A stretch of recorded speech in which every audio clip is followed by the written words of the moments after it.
29 फरवरी 4 साल में आता है और अग्निवीर 4 साल में जाता है। सर, हमने मेहनत की थी, हम उस मेहनत का ही फल मांग रहे हैं। हमारे रक्षा मंत्री राजनाथ सिंह ने लखनऊ में बोला था कि जल्द ही करवाएंगे, लेकिन अभी तक उन्होंने नहीं करवाया। लगभग 64 लड़के सुसाइड किए हैं सर। क्या वजह है सर, भर्ती के रद्द होने के बाद में इतना प्रेशर लड़के के ऊपर आ गया था सर। 1.5 लाख लड़का जो है पेंडिंग भर्ती से वंचित है, उनको सबसे पहले ज्वाइनिंग दी जाए। सरकार से हमारी यही मांग है। वीर बनाने के पीछे मोदी सरकार का एक बहुत बड़ा जो एजेंडा है वो है कि जो सैनिक वहाँ पहुँच रहे हैं उनको पेंशन ना देनी पड़े। ये बच्चे फिट हैं, ये फौज में जाने लायक हैं, ये फौज के लिए आज भी फिट हैं, पहले भी फिट थे, आज भी फिट हैं। तो इनकी सिर्फ एज की रिलैक्सेशन आपने देनी है। आज हम सभी साथियों को, सभी देशवासियों को बताना चाहते हैं कि जय जवान मिशन अभियान का 29 दिन पूरे हो चुके हैं। 31 जनवरी 2024 को राहुल गांधी जी ने जय जवान कैंपेन को कटिहार में लॉन्च किया था और AICC से हमने ex serviceman department, youth Congress और NSUI ने लॉन्च किया था। इसके तहत 1 फरवरी से 10 फरवरी तक हमने जंतर मंतर पर लड़ाई लड़ी। वाइस प्रेसिडेंट साहब के घर पहुंचने के कारण हम लोगों को गिरफ्तार किया गया, दिल्ली पुलिस ने प्रताड़ित किया और हमारे ऊपर केस लगा दिए गए। ये लड़ाई राहुल गांधी जी ने कहा था कि सड़क से लेकर और संसद तक इस लड़ाई को लड़ा जाएगा। संसद में हमारे सारे मेंबर ऑफ पार्लियामेंट्स ने, कांग्रेस पार्टी के लीडर ऑफ ऑपोजिशन लोकसभा में, राज्यसभा में कांग्रेस प्रेसिडेंट ने, सब लोगों ने इस बात को उठाया और इसके अंदर 2 मुद्दे हैं। अग्निपथ लॉन्च करने से पहले का पहलू, जिसमें 1.5 लाख बच्चे जो 60 लाख युवाओं में से सिलेक्ट होकर आए थे, उनकी सिर्फ ज्वाइनिंग बची हुई थी। 2019 से 22 के बीच में सिर्फ ज्वाइनिंग बची हुई थी, उनको ज्वाइन नहीं करने दिया गया। उनके देश सेवा के सपने को मोदी सरकार के एक तुगलकी फरमान ने तोड़ दिया। सुबह 3 बजे 4 बजे उठकर ये बच्चे मेहनत करते थे, भागते दौड़ते थे और सिलेक्ट हुए, इस मेहनत का रिजल्ट मिला उन्हें। लेकिन मोदी सरकार ने इनको 2 साल तक लटका के रखा कि आज एडमिनिस्ट्रेटिव रीज़न की वजह से, कोरोना की वजह से, किसी और वजह से आप लोगों की ज्वाइनिंग लेट हो रही है। लेकिन अचानक ये लोग भावी सैनिक थे। अचानक 14 जून 2022 को एक तुगलकी फरमान आया कि आज से देश की सेना में सिर्फ अग्निपथ स्कीम लागू होगी और अग्निवीर होंगे और परमानेंट सैनिक नहीं होंगे। तो इन 1.5 लाख बच्चों को, सबको रातों रात भावी सैनिक से बेरोजगार बनाने का काम किया।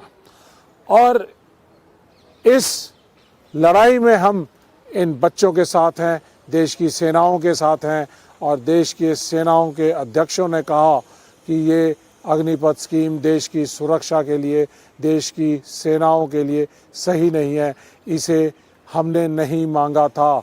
तो मोदी सरकार ये अग्निपथ स्कीम हमें क्यों दे रहे हैं, ये उन्होंने कहा। जनरल नरवाने साहब ने इस बारे में कहा। तो ये देश की सेनाओं के लिए सही नहीं है, देश की सेनाओं के लिए, देश की सुरक्षा के लिए घातक है और युवाओं के सपनों को तोड़ने के काम करने वाली ये अग्निपथ स्कीम है और अग्निवीरों के लिए भी ये सही नहीं है। देश के सैनिकों के अंदर भेदभाव आपने पैदा कर दिया है। इस भेदभाव को ख़त्म करने के लिए हमने ये फैसला किया है, कांग्रेस पार्टी ने ये फैसला किया। हमारे नेता जननायक राहुल गांधी जी ने देश के सभी वर्गों के साथ, सेना के अधिकारियों के साथ, जवानों के साथ, सबके साथ संवाद करके ये जय जवान कैंपेन को लॉन्च किया है। इस कैंपेन के ज़रिए हम 5 करोड़ देशवासियों तक पहुंच रहे हैं और उनको बता रहे हैं कि ये देश की सेनाओं के लिए सही नहीं है, इन युवाओं के लिए सही नहीं है।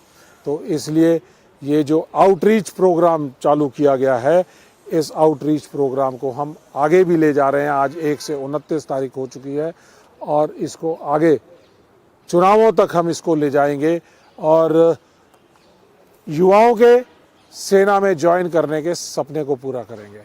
इसके अंदर दो बुनियादी बात, पहली चीज 1.5 लाख युवाओं की पेंडिंग भर्ती को पूरा करके इनको ज्वाइनिंग देंगे। दूसरी चीज कि देश के लिए घातक अग्निपथ स्कीम को खत्म करेंगे, पुरानी भर्ती प्रक्रिया को लागू करेंगे और अग्निवीरों को रेगुलर करेंगे। ये हमारी सारी डिमांड है इस जय जवान कैंपेन की। और अगर मोदी साहब आपके पास 10 दिन बचे हैं, अगर आप नहीं कर सकते हैं तो कांग्रेस की सरकार आएगी एंड इंडिया की सरकार आएगी। हम लोग आ रहे हैं 2024 के चुनाव में, जीत रहे हैं, सरकार बनाएंगे। आप नहीं करेंगे तो हम इन चीज़ों को पूरा करेंगे। 1.5 लाख बच्चों को, युवाओं को, सिलेक्टेड लोगों को ज्वाइनिंग देंगे, अग्निपथ स्कीम को ख़त्म करेंगे और अग्निवीरों को रेगुलर करेंगे।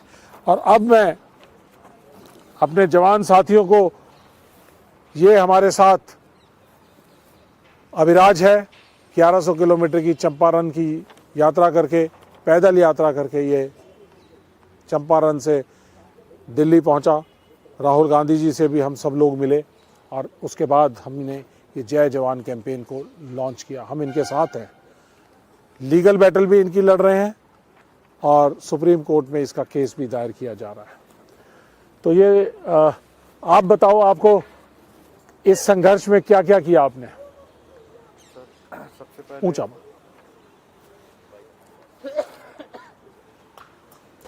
जय हिंद सर। सर, इस संघर्ष में काफ़ी मेहनत करना पड़ा है सर। और सबसे बड़ी बात है सर, जितने भी हमारे युवा साथी थे जो पेंडिंग भर्ती से पीड़ित हैं, उन सभी ने साथ दिया है और इस लड़ाई में कदम से कदम मिलाकर हमारे साथ खड़े हैं। और सर, जब हम यहाँ से टूट के जा रहे थे उस समय हमें हमारी विश्वास टूट गई थी, हमारी उम्मीद खो रही थी कि हमारी भर्ती नहीं होगी। हर तरह से उम्मीद हम लोग खो रहे थे। उस समय सर आपसे मुलाकात हुआ तो आपसे मिलने के बाद में थोड़ा बहुत मुद्दा धीरे धीरे हाईलाइट होते होते इतना हाईलाइट हो गया सर कि हर जगह से आवाज़ उठने लगी हमारी भर्ती को लेकर। राहुल गांधी सर से मिले, वहाँ से भी अच्छा रिस्पांस मिला। उन लोगों ने भी हमारी मुद्दा को हर जगह जहाँ जहाँ कैंपेन हुआ है, जहाँ जहाँ उनकी यात्रा गई है वहाँ से हमारी मुद्दा को उठाई गई है। और सबसे बड़ी बात है सर, इसमें 1.5 लाख युवा नहीं, 1.5 लाख परिवार है सर। 1.5 लाख परिवार का भविष्य का सवाल है सर। 1.5 लाख परिवार की 3 पीढ़ी को नष्ट किया गया है भर्ती को रद्द करने से सर। और हम सभी युवा लगभग 3 साल से दर की ठोकरें खा रहे हैं, हर तरह से परेशान है। सरकार सुनने को तैयार नहीं है। वो तो आप सभी लोगों ने इसमें जय जवान कैंपेन लाए और उसके बाद में कोर्ट केस के लिए भी हमारा साथ दिए और हर तरह से आप सभी हमारा साथ दे रहे हैं, जिससे हमारी प्रक्रिया आगे बढ़ रही है। धन्यवाद। Thank you. आप ये पोस्टर है, इस पोस्टर को थोड़ा सा दिखाएंगे, क्या आप बताना चाह रहे हैं इसके जरिए?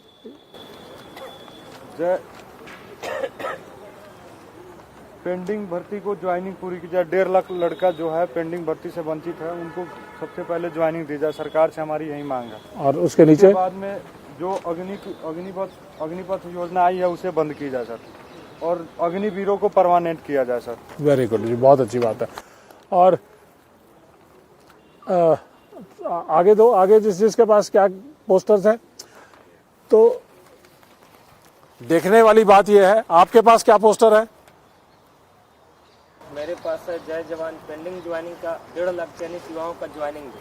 और नीचे जय जवान no to Agnipath, yes to pending joining. ठीक बात है। और ये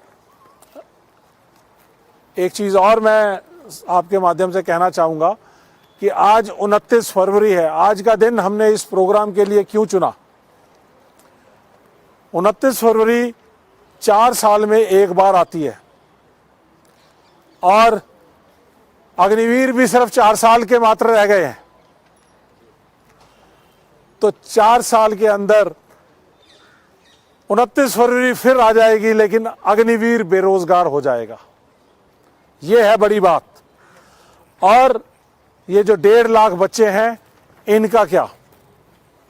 इनके लिए तो मैंने किसी का पोस्टर पढ़ रहा था, किसी का लिखा हुआ था, वो पढ़ के सुनाना बेटा, आप पढ़ के सुनाओ क्या लिखा। आओ, खड़े हो। 4 साल बाद खड़े हो गए। 4 साल बाद ये सरकार हम लोगों को बिल्कुल बेरोजगार कर देगी। हम ये आबाद पढ़ के सुना देखो। जय जवान 4 साल बाद अग्निवीर का क्या, मेरा आज भी क्या, 1.5 लाख पेंडिंग भर्ती पूरी करो। इनकी डिमांड जो है वो ये दिखाई दे रही है। ये आप दिखाइए जरा। और 29 फरवरी 4 साल बाद आती है, आप सबको पता ही है। ऐसे ही 4 साल बाद पढ़ के सुनाओ, पढ़ के। खत्म हो जाएगी। इससे हम लोग भी इसके साथ ही बेरोजगार हो जाएंगे। दिखाइए अपना। ये देखिए, ये हमारी मांग है कि अग्निवीरों को परमानेंट करें और 1.5 लाख चयन भर्ती जो हो चुकी थे उनको। तो ये देखने वाली बात ये है कि 29 फरवरी 4 साल में आता है और अग्निवीर 4 साल में जाता है। ये है मुद्दा देश का। उसके साथ आज हमारे युवाओं का जो मुद्दा, 4 साल बाद अग्निवीर का क्या, और मेरा आज भी क्या। मैं आज भी बेरोजगार, कल भी बेरोजगार और 4 साल बाद भी बेरोजगार। तो मेरे 1.5 लाख बच्चों को, भावी सैनिकों को ज्वाइन कराया जाए, यही हमारी सरकार से डिमांड है। आप कुछ बोलना चाहोगे? सर, हमने मेहनत की थी, हम उस मेहनत का ही फल मांग रहे हैं, बाकी कुछ नहीं मांग रहे। हमने हमारी मेहनत की, सारे प्रोसीजर को पूरा किया, हमारी ज्वाइनिंग मानते हैं हम वही सरकार से हमारी यही दरख्वास्त है कि हमें हमारी ज्वाइनिंग दे दी है। और जो अग्निवीरों के साथ में गलत किया गया है वो देश के सिपाही हैं, तो आप उनके साथ में भेदभाव नहीं कर सकते हैं। आप लोग उनके साथ में भेदभाव करते हैं, यूनिटों में भी होता है और बाकी चीज़ों में भी होता है। तो हम चाहते हैं वो भी बंद की जाए, अग्निवीर स्कीम को बंद किया जाए और पेंडिंग रिक्रूटमेंट जो भी थी, 1.5 लाख जो बच्चे थे जिन्होंने अपना प्रोसीजर कंप्लीट कर लिया गया था, उनको ज्वाइनिंग दी जाए। तो आप कुछ बोलना चाहेंगे? हाँ, बोलिए। आप अपने पोस्टर भी दिखाइए और साथ साथ अपनी बात भी रखिए।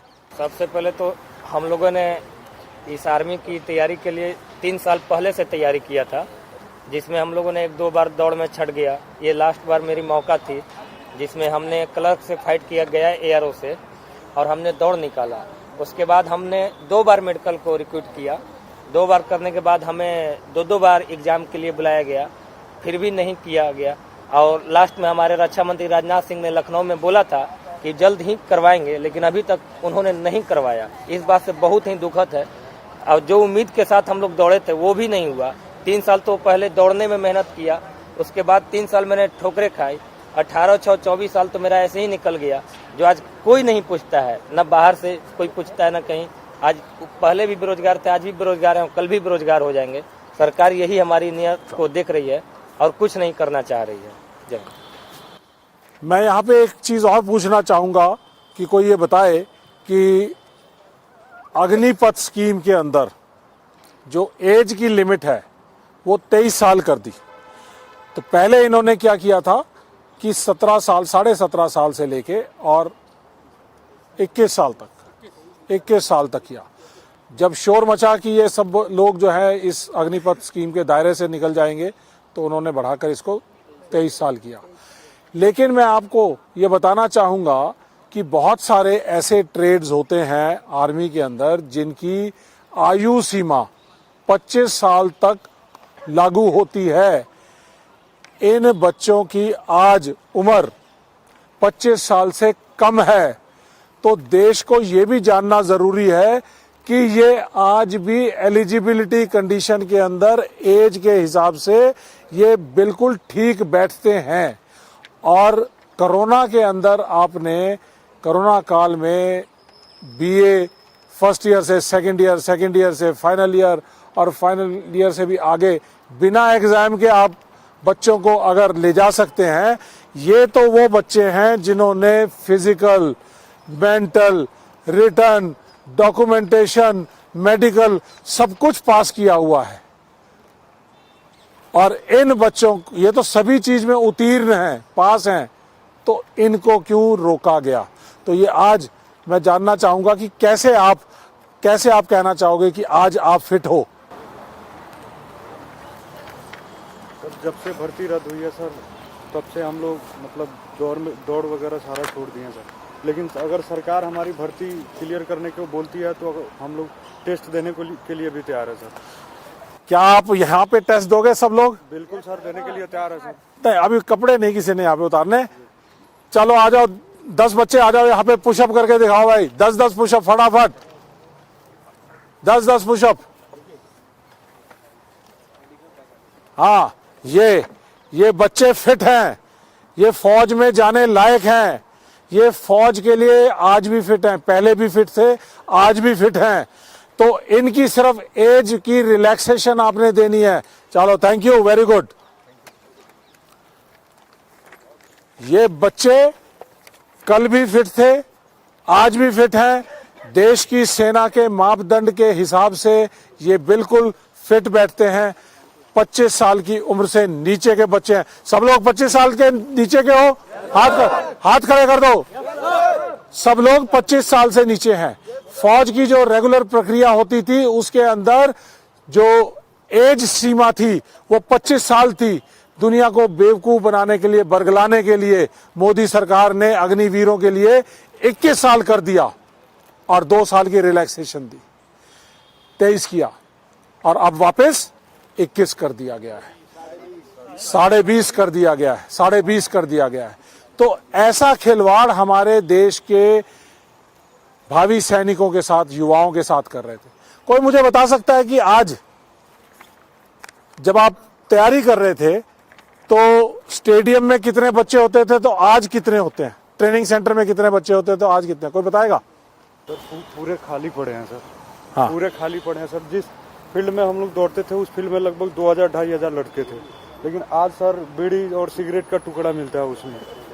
सब नशे के आदि, नशे का युवाओं के भविष्य से खिलवाड़ किया है, युवाओं की हेल्थ से खिलवाड़ किया है। ये बच्चे जब 12-13 साल के होते हैं तब से लेके और 17, 18, 19, 20 साल जब तक इनकी उम्र फौज में भर्ती होने लायक होती है, तो ये लगातार स्टेडियम में जाकर तैयारी करते हैं और इनका स्वास्थ्य भी सही रहता है और किसी गलत रास्ते पे नहीं जाते हैं। आज बच्चों के हाथ में सिर्फ मोबाइल दे दिए हैं। जो राहुल गांधी जी कहते हैं कि 7.5-8 घंटे तक बच्चे मोबाइल में देखते हैं, तो ये हालात अग्निवीरों की और अग्निपथ स्कीम के तहत अग्निवीरों की जो फौज बनाई जा रही है उसके अंदर ये देश के युवाओं के साथ खिलवाड़ हो रहा है, उनके भविष्य के साथ खिलवाड़ हो रहा है।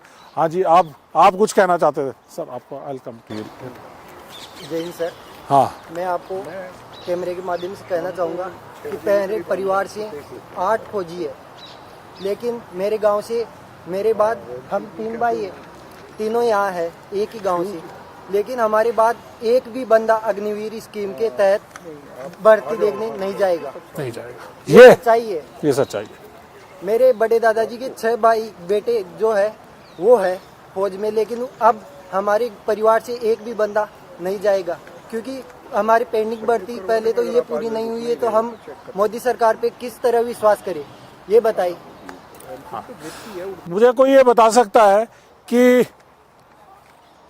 अग्निवीर, अगर आप पेंडिंग भर्ती को छोड़ दीजिए, आपको अगर मौका मिलेगा कि आप आज की स्थिति के हिसाब से सिर्फ अग्निवीर लिए जा रहे हैं, तो कितने लोग हैं जो अग्निवीर बनना चाहेंगे? कैमरा घुमा के दिखा। कितने लोग हैं जो अग्निवीर बनना चाहेंगे? पक्का अग्निवीर नहीं बनोगे? देश के लिए बहुत अच्छे हैं अग्निवीर। मोदी साहब कहते हैं अग्निवीर बहुत अच्छे हैं, देश की सेना मजबूत हो रही है अग्निवीरों से। मोदी जी कह रहे हैं कि अग्निवीर ही लूंगा मैं। परमानेंट भर्ती होगी तो लोग जाओगे? कितने लोग जाएंगे? परमानेंट भर्ती में फिर जाओगे? अग्निवीर में? अग्निवीर में जाओगे? परमानेंट में जाओगे?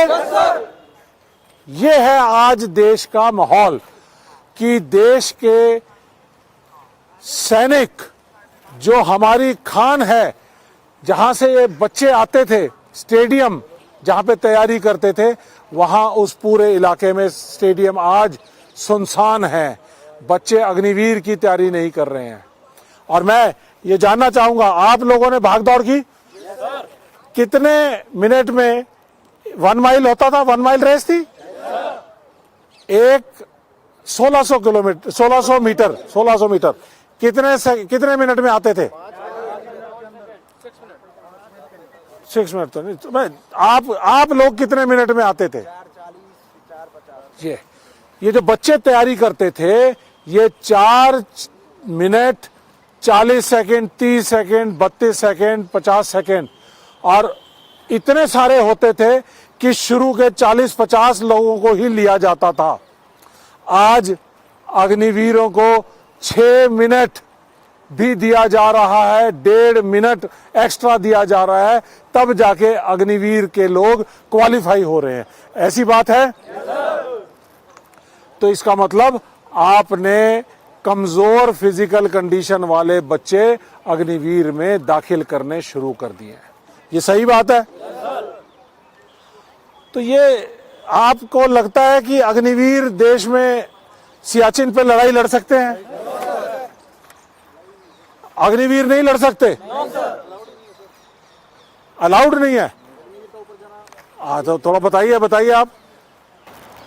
सर, अग्निवीर को किसी भी सेंसिटिव जगह पे या सीक्रेट जगह पे पोस्टिंग अलाउड नहीं है। अगर होती भी है तो उसके साथ एक रेगुलर सोल्जर भेजा जाता है।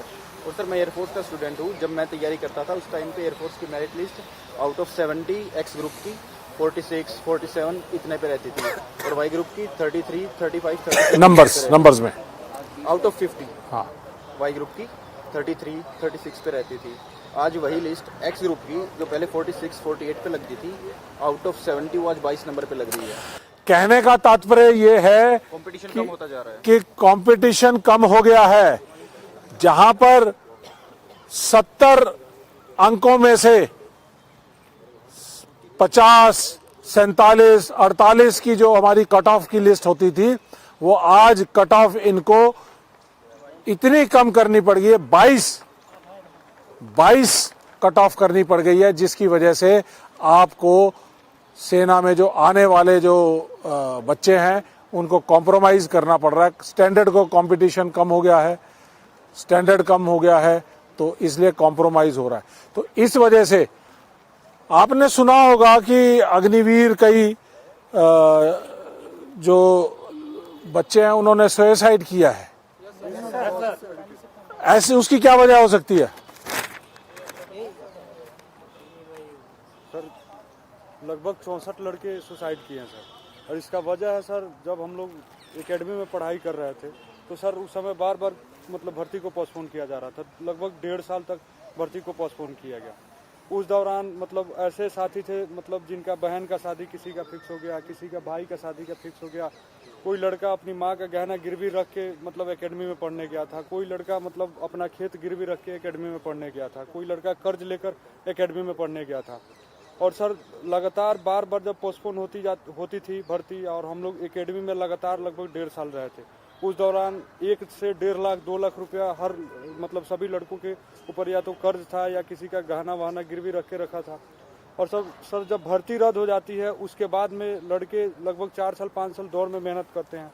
और मतलब इस भर्ती के रद्द होने के बाद में इतना प्रेशर लड़के के ऊपर आ गया था सर, क्योंकि जो भी लड़का आर्मी में जाना चाहता है उसका अंतिम इच्छा होता है सर, लास्ट इच्छा होता है। जैसे कोई मरने वाला होता है। आप देश में क्यों, आप सेना में क्यों जाना चाहते थे? सर जैसे कि शहर में पढ़ाया जाता है A4 एप्पल, हम लोग सर बचपन से पढ़ते हैं A4 army, A4 air force, B4 border. Sir शुरू से हम लोग मतलब ये है जज्बा, हमारे बच्चों का जुनून है, देश की सेवा करने का जज्बा। उनके सपनों को तोड़ने का काम मोदी सरकार की अग्निपथ योजना ने किया है। ट्रेनिंग सेंटरों का कुछ बता सकते हैं कि ट्रेनिंग सेंटरों का क्या हाल है? ट्रेनिंग सेंटरों का क्या हाल है? कोई बताना चाहेगा कि आज ट्रेनिंग सेंटर खाली पड़े हैं? कोई बताना चाहेगा, बात करना चाहेगा बच्चा? नहीं, ट्रेनिंग सेंटर खाली पड़े हैं। बोलिए।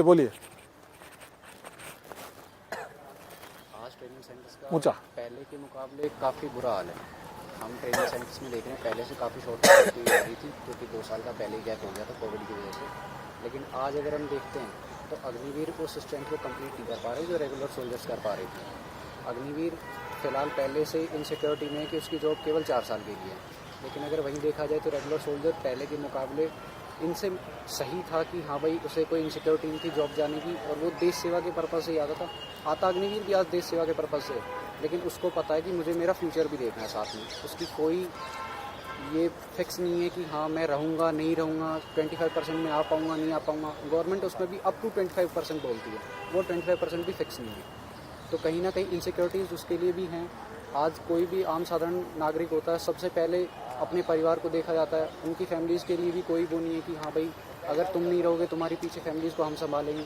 सेना अपने जवान को कभी अकेला नहीं छोड़ती थी, लेकिन जब से अग्निवीर आई है सेना इस चीज़ को नहीं चाहती थी अब अडॉप्ट करना, लेकिन कहीं ना कहीं ऊपर से सरकार के दबाव की वजह से सेना को ये एक्सेप्ट करना पड़ा। और सेना कभी भी इस चीज़ का रिवोल्ट भी नहीं करेगी कि हमें अग्निवीर नहीं चाहिए। सेना को जो ऑर्डर्स मिलते हैं सेना उन्हें फॉलो करती है बस। कल सुधीर, मैं आपसे जानना चाहूँगा कि आखिर सेना में अग्निवीर क्यों बनाए जा रहे हैं? अग्निवीर बनाने के पीछे मोदी सरकार का एक बहुत बड़ा जो एजेंडा है वो है कि जो सैनिक वहाँ पहुँच रहे हैं उनको पेंशन ना देनी पड़े। परमानेंट पेंशन देने का जो हमारा अभी रूल है, अग्निवीर से क्या है कि 75% सैनिक जो है वो बाहर निकल जाएंगे। लेकिन इस सब एजेंडे के पीछे सरकार का एक एजेंडा ये है कि ये जो 4 साल ट्रेनिंग करने के बाद लोग तैयारी करने के बाद में वहाँ फौज से आएंगे, इन लोगों को जो उनके कॉरपोरेट में मित्र हैं वहाँ इस्तेमाल किया जाएगा। और कहीं ना कहीं उसके पीछे राजनीतिक एजेंडा भी है कि किस तरीके से आरएसएस और उसके जो संगठन हैं उनको इन सैनिकों का जो ट्रेंड लोग होंगे इनका इस्तेमाल करने के लिए इस्तेमाल होगा। और इससे बहुत बड़ा समस्या जो पैदा होगी वो हो रही है कि हमारी सेना कमज़ोर हो रही है, और जो सेना के अंदर जो टेक्नोलॉजी और हथियारों का इस्तेमाल करने के लिए जो क्वालिटी के लोग चाहिए, जिस तरीके की ट्रेनिंग चाहिए, वो मौका हमारे लोगों को नहीं मिल पाएगा। इसके बहुत गंभीर परिणाम होंगे। ये योजना जो है तुरंत प्रभाव से सरकार को वापस लेनी पड़ेगी, अन्यथा इसका बहुत बुरा परिणाम सामने भुगतना पड़ेगा। धन्यवाद। ये आज से 10 साल बाद कैसे आप देखते हो कि हमारे देश की सेना का क्या रूपरेखा होगी? आज 15 लाख के आसपास हमारी सेना है। हर साल 75 से 80 हज़ार तक लोग रिक्रूट किए जाते थे, और उसके बाद अग्निपथ के अंदर सिर्फ 40,000 लिए जा रहे हैं। 40,000 में से भी 5,000 छोड़ के चले जाते हैं। 35,000 जो है वो रह जाते हैं। हर साल 40,000 कम हो रहे हैं। और अग्निवीर जो सेवारत हैं उनमें बहुत सारे ऐसे अग्निवीर हैं जिन्होंने अपने रेजिग्नेशन डाले हुए हैं। फौज उनके रेजिग्नेशन नहीं ले रही है। वो कहती है कि अगर इनके रेजिग्नेशन ले लिए तो हमारे पास जो डेफिशिएंसी है वो बढ़ती चले जाएगी। तो ये सारा का सारा आज से 10 साल बाद हमारे देश की सेना 2 तिहाई रह जाएगी, 15 से 10 रह जाएगी, और सिर्फ 2 लाख रेगुलर रह जाएंगे और 8 लाख अग्निवीर रह जाएंगे। तो इससे आपको कैसे लगता है कि क्या हमारी स्थिति बनेगी देश के सैनिकों की, देश की सेना की और सुरक्षा की? क्योंकि आप आर्मी के सीनियर अफसर हैं, तो इसलिए मैं जानना चाहता हूँ। देखिए, जो आपने कहा अभी थोड़ी देर पहले, 2019 के बाद और लगभग 2022 के आखिर तक कोई भर्ती सेना में नहीं हो पाई, कोरोना की वजह से भी, और अग्निवीर योजना का बाद में प्रभाव रहा। उससे लगभग 3 लाख जो करीब 75,000 सैनिकों को हम आर्मी, नेवी, एयरफोर्स तीनों में जो भर्ती करते हैं उनकी भर्तियां रुक गई। उसके पहले भी हमारे पास करीब 10% से ज़्यादा की वैकेंसियां पड़ी थी। तो 1,25,000 और ये करीब 3 लाख, तो करीब 4 लाख की जो वैकेंसियां हैं वो ऑलरेडी खाली पड़ी हैं। उससे बहुत बड़ी समस्या जो हमारे साथ के सैन्य अधिकारी अभी यूनिटें कमांड कर रहे हैं और जो हमारे जवान वहाँ हैं उन्हें शॉर्टेज हो रही है, वहाँ पे छुट्टी नहीं दे पा रहे हैं और लोग जाना चाहते हैं फौज को छोड़ के, उनकी एप्लीकेशनें रोकी हुई हैं। उससे डिसिप्लिन की समस्या भी पैदा हो रही है यूनिटों में। आज से जो आपका सवाल है 10 साल बाद क्या होगा, उसका सोच के ही आप लोगों को कांपना हो जाएगा कि हमारी सेना कितनी कमज़ोर हो जाएगी। क्योंकि एक तो ट्रेनिंग की कमी, ऊपर से लोग लगातार 4 साल बाद निकलते रहेंगे, और जो 4 साल बाद जो पक्के भी होंगे सेना में, तो इनको परमानेंट रखा जाएगा, उनका भी जो सोचने का तरीका है, जो उनकी क्वालिटी है, क्योंकि वो 4 साल जब टेम्परेरी रहेंगे तो एक सोच विकसित हो जाती है, उनके अंदर वो जज्बा नहीं रहेगा जिसके लिए हमारी सेना अपनी यूनिट के लिए अपनी जान देने के लिए हमारा सैनिक तैयार होता है और हम उसे कसम खिलाते हैं कि जमीन पे, हवा में और पानी में वो अपनी जान देगा और देश की रक्षा करेगा। सही बात। वो जब 4 साल का उसके सामने सवाल है तो वो क्या उसकी रक्षा करेगा और क्या उससे हम उम्मीद करते हैं, ये बहुत गंभीर सवाल है जो हम सबको सोचना चाहिए। एक जब अग्निपथ स्कीम के बारे में बात हो रही थी तो इनके बीजेपी के एक नेता हैं विजय वर्गीय जी, उन्होंने कैलाश विजय वर्गीय जी, उन्होंने कहा था कि ये जो अग्निवीर आएंगे 75% वापस, वो उनको हम बीजेपी के दफ्तरों में चौकीदार लगाएंगे। इसके बारे में आप क्या कहना चाहेंगे? ये एक्चुअली में कुछ कहने लायक ये बयान है नहीं, लेकिन बहुत ही शर्मनाक चीज़ है कि हम अपने देश के जो सेना में भर्ती होके बाद ट्रेनिंग करके और 4 साल नौकरी करने के बारे में जो हमारे एक वरिष्ठ नेता है कैलाश जी, उन्होंने बयान दिया है, ये बहुत ही शर्मनाक, दुर्भाग्यपूर्ण है कि वो सेना के बारे में ऐसी मानसिकता रखते हैं।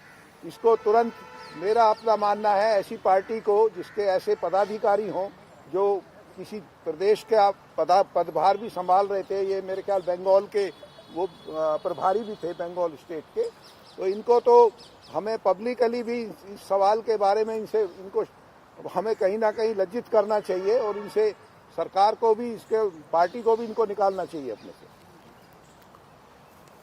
आप कुछ कहना चाहते थे? अपना पहले परिचय दे दीजिए। पहले तो मैं आपका धन्यवाद करता हूं। परिचय कर दीजिए आप। और मेरा नाम अवतार सिंह नेगी है, मैं केदारनाथ क्षेत्र से हूँ, भगवान केदारनाथ की भूमि से। वहाँ पर हमारा एक ब्लॉक है और मैं पार्टी का वहाँ पर ब्लॉक अध्यक्ष हूँ।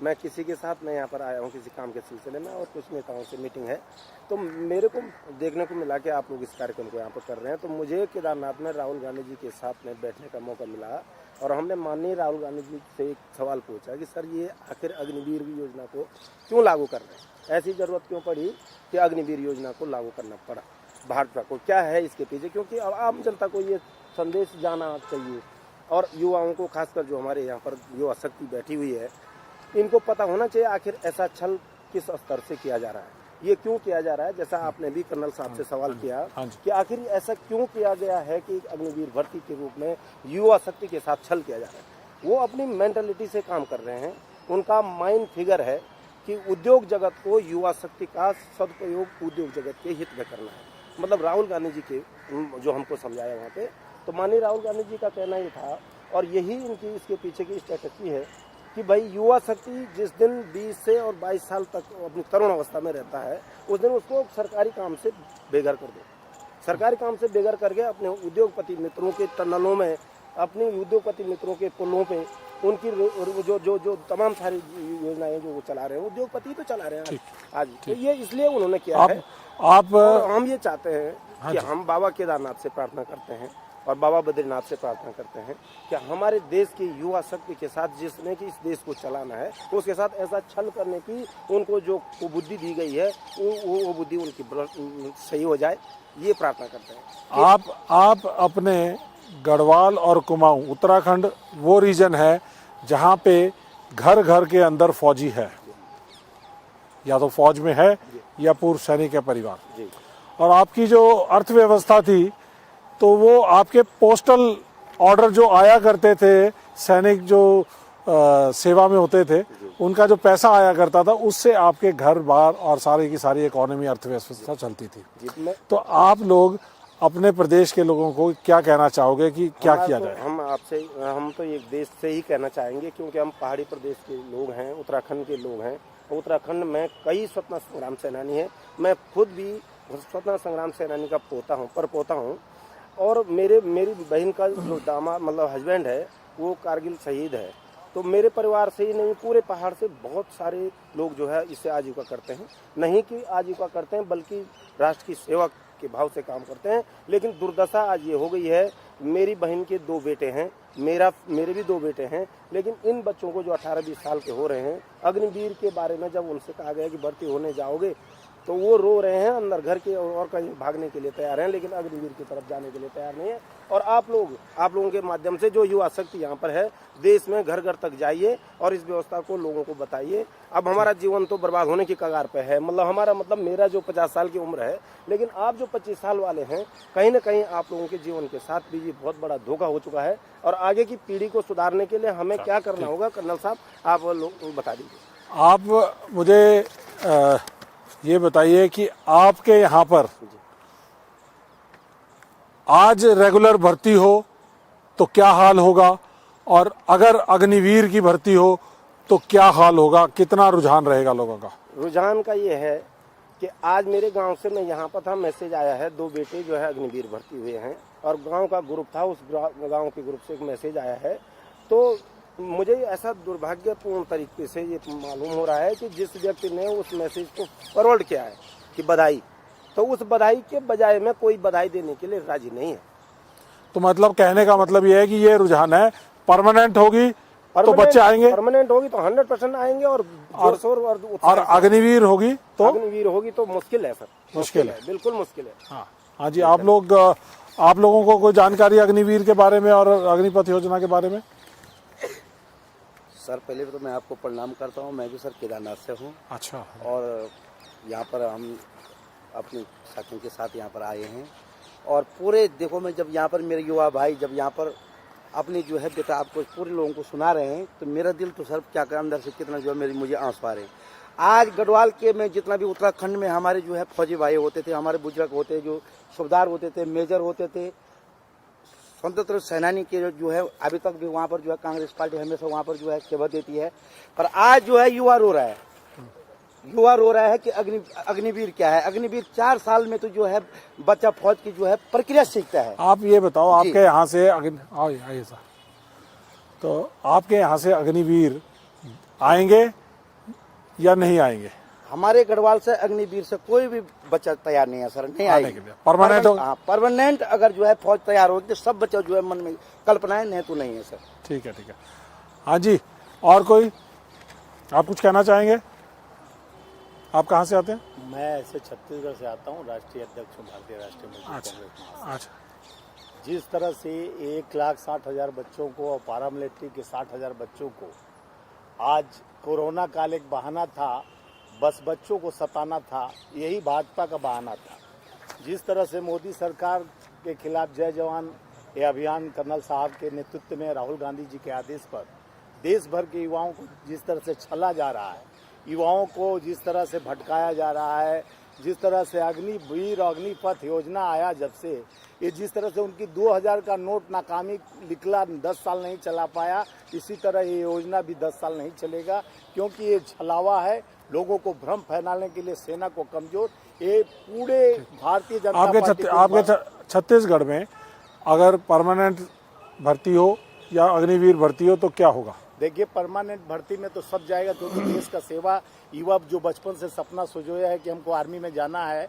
और हमारा ससुराल पक्ष पूरा आर्मी का है, तो पूरे लोग सोचते हैं कि आर्मी को जिस तरह से देश के सेना सजाकर देश की सुरक्षा, एक किसान के बेटा, नौजवान मजदूर के बेटा होते हैं जो सपना देखते हैं कि हम देश का रक्षा करेंगे, उनको छलाया गया है। और इसलिए छत्तीसगढ़ में भी जिस तरह से नक्सलवाद हो, आतंकवाद हो, उसको मिटाने के लिए जो सर्वत्र और शक्ति का उपक्रम होता है, तो पूरा सेना नायक जो होता है वही कर सकता है, अधूरा कोई काम, आधा अधूरा काम नहीं हो सकता है। और कोई बच्चा कोई कहना चाहेगा अपनी बात? ठीक है, आप अपनी बात कहना चाहें? हाँ जी, जरूर। पहले तो सर मैं जय हिंद बोलना चाहता हूँ। जय हिंद। और बोलना ये चाहता हूँ कि हर साल 4 वर्ष के बाद लीप वर्ष आता है, तो उसमें 29 का महीना आता है, वो तो आएगा ही, लेकिन अग्निवीर फिर 4 साल बाद नहीं आएगा। कहने का ये मतलब है कि मेरा पेंडिंग भर्ती पूरा कीजिए मोदी जी, मेन मुख्य मुद्दा यही है। और नेगेटिव तो बहुत बातें हैं, जैसे कि मान लीजिए कि इनको 3 प्रकार का अग्निपथ लाने का योजना में फायदा हुआ। किस तरह? पहले तो इन्होंने 3 साल भर्ती नहीं कराया तो वो सीट खाली गया, उसका बजट क्या हुआ? फिर लाए तो परमानेंट के अलावा इन्होंने क्या फायदा दिया है कि अग्निवीर को फायदा हुआ है? परमानेंट से तो कम ही कुछ किए हैं ना। कहने का ये मतलब है कि ये और जो अधिकारी उस समय थोपे थे अग्निवीर योजना, तो बोल रहे थे कि लड़के कोरोना से पीड़ित हो गए हैं, इनको भर्ती नहीं लिया जाएगा। तो मैं कहना ये चाहता हूँ, मेरा सेंटर वहाँ पे 3ME सेंटर भोपाल है, तो मेरे पास NCC भी है। तो कहने का ये मतलब है सर कि जब बोल रहे थे कि मैं भर्ती पूरा कभी हुआ ही नहीं है, लेकिन आर्मी के अंदर 4-5 ट्रेड आते हैं, तो जिसमें से एक ट्रेड का GD का ट्रेड का लीक हो गया था पेपर, और उसी दिन GD का पेपर हुआ था और उसी दिन बाकी ट्रेड का भी हुआ था, जिसमें से GD का रद्द हो गया। तो उन बेचारों का, उस सेंटर का, उन लोगों का अभी तक पेंडिंग ही पड़ा है। और उस दिन जिनका रिजल्ट निकल गया, जिनका पेपर हुआ, तो उनका ज्वाइनिंग हो गया उसी साल। तो यहाँ पे एक और बात जो निकल के आई है कि जो इन्होंने नोटिफिकेशन निकाले थे आर्मी ने, एयरफोर्स के जो नोटिफिकेशन के थे, उनके तहत कंप्लीट भर्तियां हो चुकी थी और सिर्फ ज्वाइनिंग की इंतजार कर रहे थे। इनके साथ ऐसा हुआ कि जो नोटिफिकेशन निकाले गए थे, एक ही नोटिफिकेशन के अंदर अगर 5 ट्रेड थे तो 4 ट्रेड के बच्चों को पूरी भर्ती प्रक्रिया करके ले लिया और एक सोल्जर GD के ट्रेड को उसमें से निकाल दिया। तो ये एक पिक एंड चूज मनमानी करने का एक ये फैसला है। मनमानी जो है ये लीगल तरीके से नेचुरल जस्टिस के खिलाफ है। एक ही नोटिफिकेशन के कुछ लोग ले लिए और कुछ लोग छोड़ दिए, तो ये बात एक बड़ी निकल कर आई। एक और चीज मैं जानना चाहूंगा कि 250 रुपया पर फॉर्म लिया गया था, तो ये अगर 60 लाख लोग हैं तो 125 करोड़ पैसा ले लिया, उसका क्या हुआ? सर उसका कुछ नहीं हुआ, क्योंकि भर्ती को 1 साल तक कोविड बोल के, एडमिनिस्ट्रेटिव रीजन बोल के, ये बोल के बच्चों को कि आपकी भर्ती ली जाएगी। डिफेंस मिनिस्टर से हम मिले, राजनाथ सिंह जी से, उन्होंने भी सेम चीज़ बोली। जब संसद में ये मुद्दा उठाया गया कि पेंडिंग भर्तियाँ हैं, उसके संदर्भ में उन्होंने जवाब दिया। उसमें भी उन्होंने बोला कि 1-1.5 महीने के बाद कोविड की स्थिति सामान्य होते ही ये भर्तियाँ चालू हो जाएंगी। वो 150 करोड़ 125 करोड़ कहाँ गए, उसका कोई डाटा नहीं है, कुछ भी नहीं है सर। और एक अभी बड़ा गंभीर सवाल पूछने वाला हूं, अगर अग्निवीर या आपको अगर भर्तियां नहीं दी गई तो आप क्या करोगे? आपका भविष्य क्या कहता है और आप क्या करोगे? ये सवाल बड़ा गंभीर है कि आप क्या करना चाहो, क्या करोगे? ऐसे में क्या होगा? सर सरकार की बदलाव होगी सर। सरकार का बदलाव, क्योंकि हमारी अंतिम इच्छा थी सर आर्मी में भर्ती होना सर। हम जिंदा लाश पड़े हैं सर, इसके लिए जितना मेहनत करना पड़ेगा, जो करना पड़ेगा, उसके लिए मैं तैयार हूँ सर। बच्चों आप बताओ, हाथ खड़े करके बताओ, ये कह रहा है, क्या कह रहा है ये? कांग्रेस पार्टी जिंदाबाद, कांग्रेस पार्टी जिंदाबाद, राहुल गांधी जिंदाबाद, राहुल गांधी जिंदाबाद, कांग्रेस पार्टी। एक मिनट। तो आपका क्या कहना है इस बारे में? सर देश में क्रांति आएगी सर, क्योंकि आज जितना परेशान युवा है सर, उतना परेशान कोई ना सर। इतिहास में कभी ऐसा नहीं हुआ है कि सारी भर्ती की प्रक्रिया पास कर ले, उसके बाद में उसे ज्वाइनिंग नहीं कराई जाए। एक चीज और कि मैं भी डिफेंस बैकग्राउंड से होने के नाते, हमने आज तक अपने 30 साल के फौज के करियर में कभी नहीं देखा कि कभी कोई भर्ती को कैंसिल किया गया हो। फौज की भर्तियां अगर 2026 में लेनी है तो 2024 से उसका प्रक्रिया चालू हो जाती है, 2 साल पहले चलती है। और आज तक साल में 2 बार भर्तियां होती हैं, 6-6 महीने की भर्ती साइकिल। और अगर मान लो कि कोई इस 1 साल के अंदर भर्तियां कम रह जाती हैं, ज्वाइनिंग कम होती है या वैकेंसीज बच जाती हैं, तो उस केस में स्पॉट भर्तियां निकाली जाती हैं। स्पॉट भर्तियों के जरिए उनको फौज में टेस्ट लेके 3, 4, 5, 6 दिन के अंदर अंदर उनका सारा प्रक्रिया पूरी करके उनको फौज में भर्ती किया जाता है। लेकिन आज तक मैंने अपने 30 साल के फौज के कैरियर में नहीं देखा, नहीं सुना कि कोई भी फौज की भर्ती का नोटिफिकेशन कैंसिल हुआ है। ये पहली बार ऐसा हुआ है कि 2019, से 22 के बीच के जो भर्ती नोटिफिकेशन है उनको इस स्कीम की आड़ के अंदर कैंसिल किया गया है। और सबसे गहन बात यह है, गंभीर बात यह है, इनमें से कई नोटिफिकेशन ऐसे हैं जिन नोटिफिकेशन के अंदर कुछ ट्रेड उनको ले लिया गया और कुछ को छोड़ दिया गया। कोई नर्सिंग असिस्टेंट वाला है बच्चा, बताइए आप, नर्सिंग असिस्टेंट वाला। नर्सिंग असिस्टेंट को तो अग्निपथ स्कीम से बाहर रखा गया था और फिर आपकी भर्ती कैसे कैंसिल हो गई? अग्निपथ स्कीम में ये कहा गया कि जो नर्सिंग असिस्टेंट होंगे वो रेगुलर भर्ती किए जाएंगे, तो आज भी वो परमानेंट है, परमानेंट भर्तियां हो रही। तो आप लोगों को क्यों नहीं लिया गया? मोदी साहब से सवाल पूछिए, पूछना चाहिए। तो आपसे सवाल यही है कि बस जब हम आज भी परमानेंट है तो हमें किस बिहाफ पे आप कैंसिल कर रहे हैं? कोई तो कारण होगा, जब कोई कारण ही नहीं है तो फिर कैंसिल क्यों? तो ये एक और बड़ा मुद्दा है कि जितने भी हमारे अग्निपथ स्कीम थी, उस अग्निपथ स्कीम के जरिए जो अग्निवीर लिए जाने थे उसके दायरे से आर्मी मेडिकल कोर के अंदर जो नर्सिंग असिस्टेंट हैं, जो घायल सैनिकों का इलाज करने के जो पैरामेडिक फोर्स है, उसको रेगुलर ही रखा गया था, क्योंकि वहाँ बहुत स्पेशलाइजेशन की ज़रूरत होती है, जिंदगियों से डील करना होता है, घायल सैनिकों से डील करना होता है। लेकिन उसको भी ऐसे 2500 बच्चे हैं जिनकी सिलेक्शन हो चुकी थी और नर्सिंग असिस्टेंट परमानेंट भर्ती होनी चाहिए थी, उनको भी इस अग्निपथ की आड़ के अंदर उनको भी इस स्कीम से बाहर कर दिया गया और उनको भी ज्वाइनिंग नहीं दी गई। तो ये मोटे तौर पे ये बात है। आप सर कुछ कहना चाहेंगे? जनरल रोहित साहब, ये पहले तो ये अग्निवीर जो ये योजना है यही बहुत भ्रामक है और युवाओं का इससे बड़ा शोषण देश के इतिहास में कभी नहीं हुआ। मैं उत्तराखंड से बिलोंग करता हूं और मैं जानता हूं कि उत्तराखंड में 70% लोग फौज में भर्ती होना के लिए तैयारी करते हैं, 10th का एग्ज़ाम जब देते हैं। मुझे दिल्ली में, मैं पिछले 35 साल से रह रहा हूं, हरियाणा के भी इसी तरह से, हरियाणा प्रदेश भी है, राजस्थान भी है। तो ये पूरे राज्य जो है उनका आर्थिक संरचना है परिवारों की, वो फौज पर निर्भर है और वो बच्चे पूरा अपना समय लगाते हैं फौज में भर्ती होने के लिए। तो सर ये घोर अन्याय है और आप सबको जोड़िए। और राहुल जी जो भारत जोड़ो न्याय यात्रा कर रहे हैं, उसका मतलब यही है कि सबको न्याय मिलना चाहिए।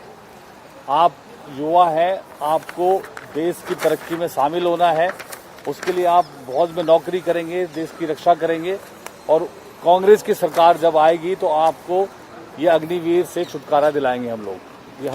Thank you very much. तो ये लड़ाई जो है, ये अन्याय के विरुद्ध न्याय का युद्ध, और ये सब हमारे जो भावी सैनिक हैं ये न्याय योद्धा हैं, अपने लिए न्याय मांग रहे हैं, अपने परिवारों के लिए न्याय मांग रहे हैं, अपने भविष्य के लिए न्याय मांग रहे हैं। और राहुल गांधी जी, इनकी लड़ाई जमीन से लेकर सड़क से संसद तक, अदालतों तक, सुप्रीम कोर्ट तक इस लड़ाई को लड़ने का उन्होंने सहयोग देने का फैसला किया है। और इसलिए हम इस लड़ाई को निर्णायक तौर पर लड़ेंगे और जीतेंगे।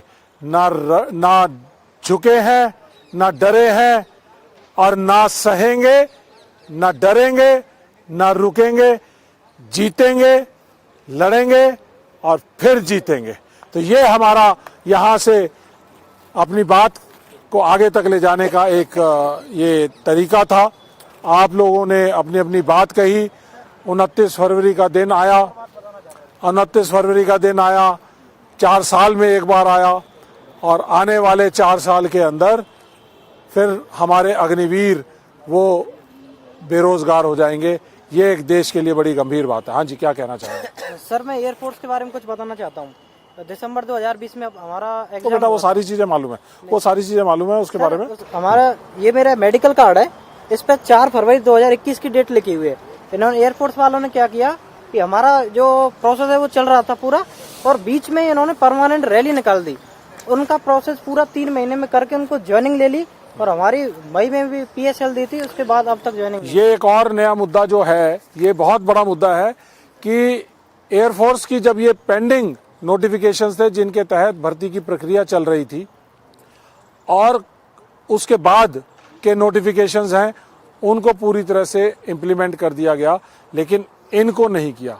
जैसा मैंने बताया कि स्पॉट स्कीम निकालते हैं जो बची हुई वैकेंसी को भरने के लिए, तो ये बच्चा उसी के बारे में बात कर रहा था कि जो स्पॉट स्कीम के जरिए इन्होंने ले लिए बच्चे, लेकिन इनकी नोटिफिकेशन को छोड़ दिया गया। ये भी एक बहुत बड़ा मुद्दा है। ये आप लोगों के जरिए हम देश को ये बताना चाहते थे कि अग्निपथ स्कीम देश के लिए घातक है। अग्निपथ स्कीम खत्म करो, अग्निपथ स्कीम बंद करो, अग्निपथ स्कीम पेंडिंग भर्ती, पेंडिंग भर्ती, पेंडिंग भर्ती, अग्निपथ स्कीम, अग्निवीरों को परमानेंट करो, अग्निवीर, अग्निवीर, अग्निवीर, अग्निपथ स्कीम, अग्निपथ स्कीम, 1.5 लाख बच्चों को भर्ती, भर्ती, पेंडिंग भर्ती। और अब आपका आखिरी टेस्ट, यहां पर सारे के सारे लाइन में खड़े हो जाए और 5-5, 10-10 पुशअप मार के दिखाओ बराबर। जल्दी जल्दी जल्दी जल्दी, एक लाइन में, एक लाइन में, एक लाइन में आ जाओ, आ जाओ, आ जाओ, आ जाओ, जल्दी जल्दी, फटाफट फटाफट। मैं गिनती करूंगा भाई, आ जाओ सब नीचे। ये हमारे देश के, एक मिनट रुक जा, अभी रुक जा, जब बोलूंगा तब। भारत माता की, भारत माता की। पेंडिंग भर्ती, पेंडिंग भर्ती, पेंडिंग भर्ती। Rahul Gandhi, Rahul Gandhi, Congress party, Congress party. और अब हाउ इज द जोश, हाउ इज द जोश, हाउ इज द जोश। 5-5 पुशअप, 1, 2, 3, 4, 5। हाउ इज द जोश, 5 और 1, 2, आवाज लगाओ, 1, 5, 6, 7, 8, 9, 10। हाउ इज द जोश, हाउ इज द जोश। खड़े रहो, खड़े रहो, खड़े खड़े रहो, खड़े रहो। हाउ इज द जोश, हाउ इज द जोश, हाउ इज द जोश। भावी सैनिक जिंदाबाद, भावी सैनिक, भावी सैनिक, भावी सैनिक, भावी सैनिक। जय जवान, जय जवान। अन्याय का विरोध, अन्याय का विरोध, अन्याय का विरोध, अन्याय के विरोध, अन्याय के विरोध। आप अब बोलना, हम मैं कहूँ आप कौन? न्याय योद्धा। आप कौन? आप कौन? आप कौन? आप कौन? कांग्रेस पार्टी, कांग्रेस पार्टी, राहुल गांधी, राहुल गांधी, खड़गे जी, खड़गे जी, खड़गे जी, सोनिया गांधी, सोनिया गांधी, प्रियंका गांधी, राहुल जी, राहुल जी। जय जवान, जय जवान। भारतीय सेना की, भारतीय सेना, भारतीय सेना। भारत माता की जय, भारत माता की जय। चलो, पेंडिंग भर्ती, पेंडिंग भर्ती पूरी करो, पेंडिंग भर्ती पूरी करो, पेंडिंग भर्ती पूरी करो। मोदी सरकार, मोदी सरकार, मोदी सरकार का जाना तय।